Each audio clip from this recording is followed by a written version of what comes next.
দেবাকে ছাতাবাড়ির অধিকার দিতে বাধ্য হলো পিয়ারকে। গৌরবের মা নিবেদিতা সহ ছাতাবাড়ির সবাই দেবার পরিচয় জানার পরে পিয়ারকের বিরুদ্ধে রুখে দাঁড়ায়। বিস্তারিত জানতে ভিডিওটি সম্পূর্ণ দেখুন। গৌরব পিয়ারকের মুখ থেকে সকল সত্যটা বের করার পরে ছাতাবাড়িতে দেবাকে নিয়ে আসে।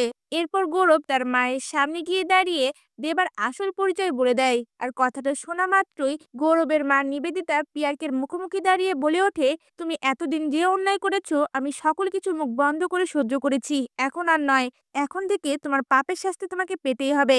এই কথাগুলো শুনে পিয়ারকে একদৃষ্টিতে তার স্ত্রী নিবেদিতার দিকে তাকিয়ে থাকে।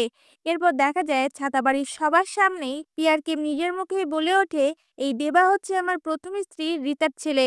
রীতা বস্তির মেয়ে বলে তাকে আমি এই বাড়িতে আনতে চাইনি।